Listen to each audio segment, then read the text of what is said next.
안녕하세요. 대한민국 입시의 모든 것 2편입니다. 자, 2편에서는 고기 학점제에 대해서 말씀을 드리고자 합니다. 그러면 바로 내용으로 들어가 보도록 하겠습니다. 대한민국 입시의 모든 것 2편입니다. 2편에서는 고교 학점제에 대해서 말씀을 드리도록 하겠습니다. 자, 고기 학점제가 어떤 식으로 이루어지고 어떤 특징이 있는지 같이 한번 살펴보도록 하겠습니다. 첫 번째, 고기 학점제가 시행이 되면 학습의 부담이 줄어든다라는 것이죠. 자, 현행 204 단위에서 192 학점으로 수업이 줄어든다라는 것인데 여기서 나오는 단위와 학점에 대해서 살펴보도록 하겠습니다. 자, 1단위는요. 일주일에 1시간씩 한 학기를 공부하면 1단위가 됩니다. 그럼 일주일에 2시간씩 한 학기를 공부하게 되면 2단위가 되겠죠? 자, 그러면 1학점은 도대체 뭐냐라는 것인데 마찬가지 일주일에 1시간씩 한 학기를 공부하면 1학점이 됩니다. 자, 일주일에 2시간씩 한 학기를 공부하게 되면 2학점이 되겠죠? 결국 이 단위와 학점은 동일한 개념이다 라는 것이죠. 그렇게 봤을 때 204에서 192로 수업이 줄어들었으니 학습의 부담이 경감된다 라는 것은 당연한 것이고요. 다음에 두 번째, 고등학교 과목 구조가 개편이 되었습니다. 자, 중학교 2학년까지는 2015 개정 교육과정으로 공부를 하는데 중학교 1학년 이하는 2022 개정 교육과정으로 공부를 하게 된다라는 것이죠. 자, 그렇다면 2015 개정 교육과정과 2022 개정 교육과정의 차이점에 대해서 살펴보도록 하겠습니다. 자, 2015 개정 교육과정 보통 교과와 전문 교과로 나눠집니다. 보통 교과 중에서는 고등학교 1학년 때 주로 배우는 공통 과목이 있는데 소양 과목이다 라고 1편에서 말씀을 드렸었습니다. 다음에 선택 과목이 있는데 선택 과목은 다시 일반 선택 과목과 진로 선택 과목으로 나눠지고 일반 선택 과목은 주로 고등학교 2학년 때 학습하는 수능 과목이다 라고 말씀을 드렸었고요. 진로 선택 과목은 주로 고등학교 3학년 때 배우는 꿈과 관련된 과목이다 라고 1편에서 말씀을 드렸었습니다. 그리고 전문교과 중에서 전문교과 1이 있는데 이것은 특목고 학생들이 배우는 심화 과목이다 라는 것이고요. 전문교과 2가 있는데 이것은 실업계 고등학교 아이들이 배우는 직업 과목이다 라는 겁니다. 자, 이렇게 구성된 2015 개정 교육 과정이 2022로 바뀌면서 어떻게 달라졌는지 살펴보도록 하겠습니다. 자, 마찬가지 2022도 보통 교과와 전문 교과로 나눠집니다. 보통 교과에는 고등학교 1학년 때 주로 배우는 소양 과목인 공통 과목이 있고요. 다음에 선택 과목이 있습니다. 선택 과목 중에서는 일반 선택 과목, 융합 선택 과목, 진로 선택 과목 세 가지로 나눠졌죠. 자, 2015는 선택 과목이 일반과 진로 두 종류가 있었는데 이제 2022부터는 선택 과목이 일반, 융합, 진로 세 종류로 나눠졌다라는 것이죠. 갑자기 교과서가 어떻게 이렇게 들어올 수 있느냐라는 것인데 자, 2015에 있었던 특목고에 가서 배울 수 있었던 이 심화 과목이 사라지고 이 선택 과목으로 합류가 되었다. 이렇게 보시면 좋겠습니다.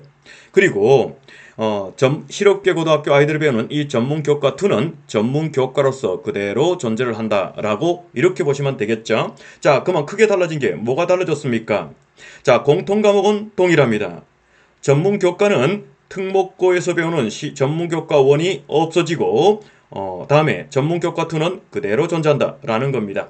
그래서 전문교과 1이 없어지면서 선택 과목으로 들어가서 선택 과목의 범위가 넓어졌다. 이렇게 보시면 되는 것이죠. 그리고 이 선택 과목은 고등학교 2학년, 3학년 때 학생들이 본인의 진로 희망에 따라서 자유롭게 선택해서 듣게끔 되어 있다라는 것이고 공통 과목은 2015와 동일하게 고등학교 1학년 때 주로 배우는 소양 과목이다. 이렇게 보시면 되겠죠. 자, 여기서 우리가 좀 중요한 것을 한번 살펴볼 필요가 있겠다라는 것이죠. 중학교 2학년까지 배우는 2015 개정 교육과정은 고등학교 2학년 때 배우는 것이 수능 과목이다라고 지정이 되어 있습니다. 그런데 2022 개정 교육과정에서 선택 과목 중에서 아무리 살펴봐도 어떤 것이 수능 과목이다라고 지정이 되어 있지 않다라는 것이죠. 그렇다면 수능을 볼 때는 어떤 과목을 봐야 됩니까? 모든 아이들이 공통으로 배우는 과목이 수능 과목으로 지정이 될 수밖에 없겠죠. 그렇다면 2015에서는 고등학교 2학년께 수능 과목으로 지정이 되었기 때문에 문제가 없습니다. 그런데 2022에서는 선택 과목에서 수능 과목으로 지정된 게 없어요. 그렇다면 모든 아이들이 배우는 것은 고등학교 1학년 때 배우는 이 공통 과목이 될 거다라는 겁니다. 그렇다면 수능은 어떻게 돼야 될까요? 모든 아이들이 함께 배우는 이 공통 과목이 수능 과목이 될 수밖에 없다라는 것이고, 자, 고등학교 1학년 때 배우는 수능 과목, 자, 이 수능을 가지고 대학에서 변별력 있게 정시를 통해서 아이를 선발할 수 있겠냐라는 것이죠. 없습니다. 그래서 이 수능은요, 전과목 절대평가로 바뀝니다. 자, 그리고 자격화가 될 수밖에 없다라는 것이죠. 이런 특징을 가지게 될 거다라는 겁니다. 수능이 자격화가 되고 절대평가가 된다면 수능이 대학을 선발하는데 선발 요소로서의 기능을 잃어버린다라는 소리가 된다는 것은 당연한 사실이 되는 겁니다. 그럼 왜 절대평가로 가고 자격화가 될 수밖에 없느냐라는 것이죠. 만일에 고등학교 1학년 때 배우는 이 공통 과목이 수능 과목인데 절대평가가 아니고 상대평가이다 라고 가정을 해보도록 하겠습니다. 그렇다면 아이들이 고등학교 2학년, 3학년을 지나가면서 선택 과목을 자기 진로에 맞게끔 선택해서 충분히 학습하고 영향을 쌓아야 되는데 학년이 높아짐에 따라서 수능 날짜가 가까워지고 결국에는 이 2학년, 3학년 점점 가까워질수록 모든 아이들이 편법적으로 모든 학교에서도 공통 과목을 다시 학습할 수밖에 없을 거다라는 겁니다. 그렇다면 이 고교학점제 시행할 의미가 없다라는 것이죠. 그렇기 때문에 어떻다고요? 절대평가로 갈 수밖에 없고 절대평가로 갔을 때 대학은 당연히 이것을 가지고 아이를 선발한다는 것은 말도 안 되는 소리가 되겠죠. 그러니까 어떻게 한다고요? 자격화를 시킨다. 한마디로 대학을 가고자 하는 아이들은 누구나 다 수능을 봐야 되는 그런 시험이 되었다라는 겁니다. 이해가셨나요? 자, 다시 말해서 수능은 대학에서 선발하는 요소가 아니다. 이렇게 보시면 좋겠다라는 겁니다. 그것을 여기에 깔끔하게 정리를 해 두었습니다. 자, 다음은 졸업요건입니다. 졸업요건은 아주 간단합니다. 자, 현행 체제에서는 성취도가 2까지밖에 없습니다. 2까지밖에 없기 때문에 3년 동안 모든 시험을 0점을 맞더라도 출석만 제대로 한다면 졸업이 된다라는 것이죠. 그런데 2022 개정 교육과정, 즉 고교학점제 아이들은요, 이 밑에 I가 있습니다. I는 다른 말로 하면은 F입니다. 자, 우리는 F 대신에 I를 쓴다고 합니다. incomplete. 이렇게 해서 I를 쓴다고 하는데 40% 미만이면 I를 받습니다. 예를 들어서 내가 영어 시험을 봤는데 30점을 맞았다. 그러면은 I가 되겠죠? I가 되면 미이수가 됩니다. 한마디로 졸업을 할 수 없다라는 게 됩니다. 자, 그래서 이때 미이수를 받게 되면은 졸업을 시키기 위해서 보충 이수의 기회를 주는데 이때 보충 이수를 했을 때 어떤 결과가 생기는지 한번 살펴보도록 하겠습니다. 우리 아이가 처음 시험에서 30점을 맞아서 I를 받았습니다. 그래서 보충 이수를 합니다. 보충 이수에서 100점을 받았습니다. 자, 그러면 성취도가 A가 되느냐? 아닙니다. A가 되지 않고 뭐가 된다고요? 2를 시켜준다라는 것이죠. 100점도 2다, 90점도 2다 라는 겁니다. 이유는 원 점수에서 30점을 맞았기 때문에 졸업의 커트라인인 성취도는 2로 보충 이수에서는 받는다. 이렇게 보시면 되는 것이죠. 자, 여기까지 간단히 졸업 요건에 대해서 말씀을 드렸습니다. 자, 이제 이 부분은 또한 중요한 것이죠. 바로 내신 산출 방식입니다. 자, 2015 개정 교육과정, 올해 중학교 2학년까지는 자, 어떤 식으로 내신 산출이 되는지 살펴보도록 하겠습니다. 자, 공통 과목은 주로 고등학교 1학년 때 배우는 소양 과목이라고 말씀을 드렸고요. 다음에 일반 선택 과목은 주로 고등학교 2학년 때 배우는 수능 과목이라고 말씀드렸고요. 진로 선택 과목은 주로 고등학교 3학년 때 배우는 꿈과 관련된 과목이다라고 말씀을 드렸습니다. 자, 그런데 고등학교 1학년 때 배우는 공통 과목과 고등학교 2학년 때 배우는 수능 과목은 성취도뿐만 아니라 석차 등급까지 존재한다라는 겁니다. 이 말은 무슨 말이냐? 내신 선발이 가능하다라는 소리가 되겠죠. 자, 그런데 2022 개정 교육과정은 어떻게 되는지 한번 살펴보도록 하겠습니다. 자, 공통 과목은요, 고등학교 1학년 때 배우는 소양 과목이다 라고 말씀을 드렸고요. 선택 과목은 고등학교 2학년과 고등학교 3학년 2년 동안 아이들이 잘 본인의 진로와 관련된 과목을 선택해서 듣는다 라고 말씀을 드렸습니다. 자, 그런데 고등학교 1학년 때 배우는 이 공통 과목은 성취도와 함께 석차 등급이 병기가 됩니다. 그죠?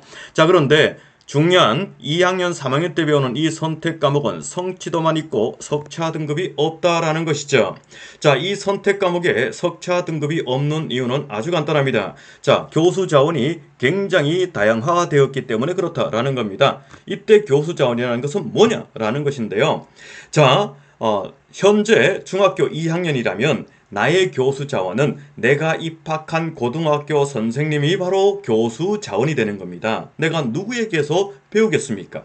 그런데 올해 중학교 1학년 이하는요. 자, 교수 자원이 내가 입학한 고등학교 선생님의 플러스 옆에 있는 학교 플러스 교실 온닷이라는 온라인 사이트 플러스 지역사회 즉 대학이 된다라는 겁니다.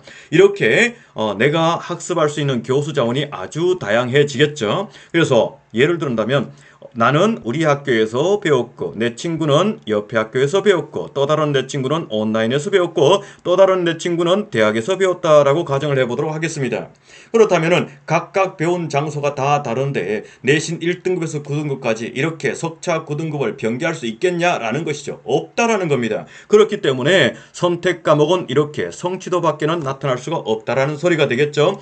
자, 이렇게 됐을 때는 어떻게 되는 겁니까? 결국 내신 선발이 불가능해진다라는 소리가 되겠죠. 만일에 혹이라도 내신 가지고 선발한다면 고등학교 1학년 내신 가지고 선발해야 된다라는 것이죠. 물론 지방에 있는 그런 이름 없는 대학에서는 얼마든지 선발해 갈 수도 있겠지만 상위권 대학에서 고등학교 1학년 내신을 가지고 이 학생이 공부를 잘한다 못한다 판단해서 성적 순으로 뽑을 수 있겠느냐라는 겁니다. 결코 그럴 수 없을 거다라는 겁니다. 결국 학생부 교과 전형이 위기에 처한다라는 것이고 결국 학생부 교과 전형이 위기에 처한다면 학생부의 또 다른 전형인 학생부 종합 전형이 모든 입시의 핵심이 되어 갈 거다라는 겁니다. 그래서 고교 학점제에 들어가는 중학교 1학년 이하는 이 학생부 종합 전형에 대해서 굉장히 심도 있게 신경을 쓰셔야 된다라는 것입니다.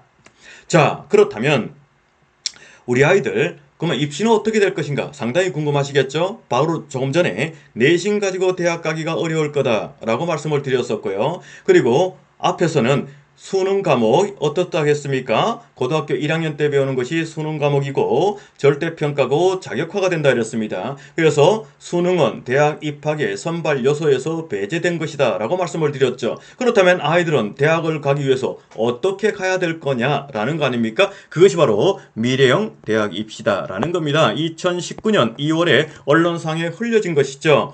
자, 그때 서울대를 비롯한 학계에서 최초로 정부에 건의를 했던 것이죠. 2025년 이후에 수시와 정시를 없애자라는 겁니다. 왜요? 내신 가지고 선발이 불가능하죠. 정시 가지고 선발이 불가능하죠. 수시 정시가 존재할 필요가 없다라는 겁니다. 그렇다면 뭘 가지고 뽑느냐? 자, 자격화된 수능은 누구나 봐야 될 것이니까 당연히 봐야 될 거고 다음에 학생부 종합 즉 학점과 수능을 통합해서 선발하자라는 겁니다. 그리고 이때 이 수능은 자격화가 되기 때문에 논술, 서술식 수능을 포함하자라고 이렇게 나오고 있고 정부가 연구를 하고 있다. 이렇게 보시면 좋겠고요.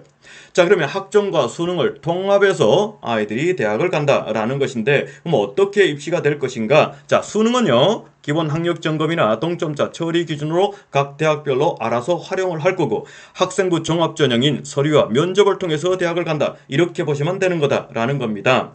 자, 그리고 이 예상 입시의 흐름도를 보게 되면은 11월 초에 대학을 가고자 하는 아이들은 모두 다 수능을 본다라는 겁니다. 자, 그리고 11월 중순까지 학교 생활 기록부를 마감을 하고 11월 말부터 원서를 쓴다라는 것이죠. 자, 이렇게 되었을 때 기대되는 기대 효과가 있습니다. 첫 번째, 자, 학교 생활 기록부가 11월 중순까지 마감이 되고 11월 말부터 원서 쓰기 때문에 원서 넣기 직전까지 학생부가 기록 관리된다. 한마디로 교실 수업이 완전히 내실화가 이루어질 거다라는 겁니다. 그리고 수능이 쉽든 어렵든 관계없이 대학을 가고자 하는 아이들은 모든 아이들이 수능을 봐야 되겠죠. 그래서 기본 학력 점검은 기본적으로 다 될 거고, 그리고 학생부 종합전형의 가장 큰 특징인 잠재 능력과 발전 가능성을 가지고 아이를 뽑아갈 수 있는 그런 기대 효과가 있다라는 겁니다. 이것이 예상되는 올해 중학교 1학년 이하 고교학점제 체제 하에서의 아이들의 대학 입시 체제가 될 거다라는 것입니다. 그래서 우리는 학점에 대해서 심도 있게 준비하고 연구할 필요가 있겠다라는 겁니다. 자, 이런 고교학점제가 올해 중학교 3학년부터 도입이 된다라는 것인데, 이게 도대체 무슨 말이냐라는 것인데 한번 차근차근 따져보도록 하겠습니다. 자, 2021년 작년이죠. 작년까지 정부는 고교학점제 기반을 마련하겠다라고 했고요. 올해 운영체제를 전환하겠다라는 겁니다. 운영체제 전환한다는 것은 2022 개정교육과정을 고시한다라는 소리가 되는 것이고요. 자, 그리고 2022 개정교육과정이 고시가 되더라도 이것은 항상 3년 후에 적용이 됩니다. 자, 그렇다면은 적용되는 연도는 몇 년도일까요? 2025년. 이때부터 적용이 된다. 이렇게 우리는 생각하고 계시면 됩니다. 자, 그리고 내년이죠. 자, 2023년도 중학교 3학년입니다. 중학교 3학년이 고등학교 1학년이 되죠. 내년에. 자, 이때 뭐라고요? 고교학점제가 단계적으로 도입이 됩니다. 그리고 2024학년도 올해 중학교 2학년이죠. 중학교 2학년이 이제 2년차 고교학점제 들어가게 되겠고, 2025년, 자, 올해 중학교 1학년이죠. 올해 중학교 1학년이 3년차 고교학점제 들어간다. 이렇게 보시면 좋겠다라는 겁니다. 자, 그래서 올해는 단위의 개념을 사용하고 있죠. 고교학점제가 아니기 때문에. 그런데 내년부터는 이 단위가 학점으로 바뀌어버립니다. 이유는 고등학교, 중학교 3학년, 현재 중앙3이 내년에 고등학교 1학년 되는 2023년도부터 고교학점제가 도입이 되기 때문에 학점으로 바뀐다라는 겁니다. 그러면서 수업도 현재 204에서 192로 바뀌어버리죠. 그리고 2024년이 되면은 현재 중학교 3학년과 현재 중학교 2학년까지 192로 바뀌면서 2년차 고교학점제가 진행이 되고요. 그리고 2025년이 되면은 자, 현재 중학교 1학년, 현재 중학교 2학년, 현재 중학교 3학년이 각각 고교학점제에 들어가서 완전한 고교학점제에 도입이 된 고교학점제가 진행이 된다. 이렇게 보시면 되는 겁니다. 여기까지 가셨나요? 자, 여기까지는 충분히 이해를 하셨을 거고요. 단지 여기서 더 중요한 것을 제가 말씀을 드려보도록 하겠습니다.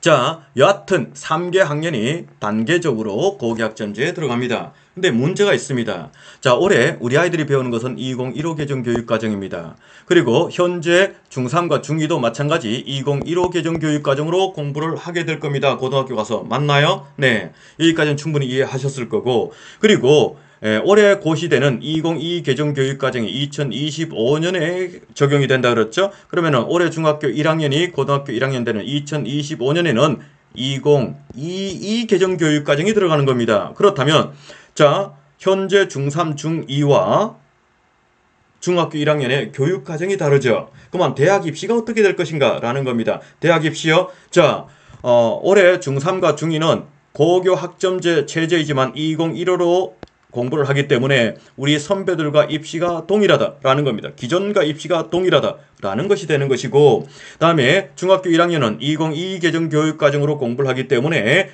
앞에서 제가 말씀드렸던 내신도 전과목 성취도 평가, 수능도 자격화, 그래서 완전히 새로운 대학 입시 체제가 이루어진다. 이렇게 보시면 좋겠다라는 겁니다. 여기서 우리가 좀 긴장해야 될 게 뭐냐? 현재 중학교 3학년과 2학년이다 라는 거죠. 이 아이들은 고교 학점제 체제로 돌아가지만 입시가 동일한 거예요. 그렇다면 흉내는 고교 학점제를 내야 되겠지만 입시는 우리 선배들하고 동일하게 공부를 해야 돼요. 아이들이 굉장히 힘들 겁니다. 그리고 내신 따기 정말 어려울 거예요. 왜 어려운 줄 아십니까? 고교 학점제로 돌아가야 되니까 어때요? 내가 선택하는 과목들이 학생 수가 많으면 그나마 내신 관리가 조금 좋은데, 그렇지 않다면 내신 따기가 상당히 어려울 거다라는 거 아닙니까? 자, 그러면 어떤 일이 벌어질까요? 예를 들어 보도록 하겠습니다. 자, 어떤 학교가 있었어요. 자, 그 학교에서는 자, 2학년 1학기에도 화학을 깔고 2학년 2학기에도 화학을 깔았습니다. 그래서 공부 좀 하는 상위권 아이들이 2학년 1학기 때 미리 화학을 듣고 2학기 때는 다른 걸 하고자 계획을 세웠어요. 그래서 수업을 했습니다. 그런데 모수가 작아요. 전교 1등이 내신이 3, 4등급이 나옵니다. 다음에 2학기가 되었습니다. 거기에도 화학이 깔려 있어요. 그럼 공부 잘하는 애들은 이미 1학기 때 들었기 때문에 기회는 없고, 다른 애들이 여러 가지 선택해서 듣다가 이것저것 안 되는 아이들이 또 화학 쪽으로 몰릴 수밖에 없겠죠. 근데 그 모수도 작습니다. 자, 그런데 그 아이들이 또한 2학기 때 화학을 선택해서 듣는데 내신이 5등급, 6등급 나오더라라는 겁니다. 이제 느낌 오시나요? 네. 잘하는 애들은 1학기 때 들었고 2학기 때 듣는 애들은 좀 못하는 아이들이 모여서 듣기 때문에 그 정도 나오더라라는 겁니다. 자, 그렇다면 그 아이들이 내신 가지고 대학을 갈 수 있을까요? 없을까요? 없겠다라는 겁니다. 그렇다면 특목고 자사고하고 내신이 거의 대등한 위치에 서죠. 대부분의 아이들이 특목고 자사고를 꺼려하는 이유가 뭐가 있습니까? 내신 따기 어려워서 그렇다라는 거 아닙니까? 이제 올해 중3, 중2는요. 특목고처럼 내신 관리가 어렵습니다. 그렇다면 내신 가지고 뭔가를 하기 위해선 상당히 불리하니 그럼 뭐가 있을까요? 종합이 있잖아요, 수시는. 그럼 종합을 해야 되는데 종합, 비교과 쪽에서 강한 학교가 어디입니까? 특목고 자사고입니다. 그래서 올해 중학교 2학년과 3학년은 특목고 자사고에 대해서 조금 신경 써볼 필요가 있는 학년이다라는 겁니다. 그래서 실질적으로 서울에서는 올해 특목고 자사고 쪽으로 경쟁률이 굉장히 많이 올랐다라는 겁니다. 다 이런 것들을 반영한 그런 논리가 되겠죠. 자, 우리는 이렇게 알고 오늘 2편을 마치고 3편에서 뵙도록 하겠습니다. 네, 감사합니다. 자, 2편이 끝이 났습니다. 자, 입시의 틀이 완전히 바뀌는 것으로서 굉장히 생소하다라고 느끼실 수 있는데요. 그렇지만 우리는 이 변화된 입시에 잘 적응해서 미리미리 준비할 필요가 있겠다라고 생각을 합니다. 따라서 새로운 정보가 나올 때마다 바로바로 업로드해서 알려드리도록 하겠습니다. 자, 그러면 3편 다시 보는 특목고 자사고에 대해서 다룰 건데요. 그때 뵙도록 하겠습니다. 네, 감사합니다.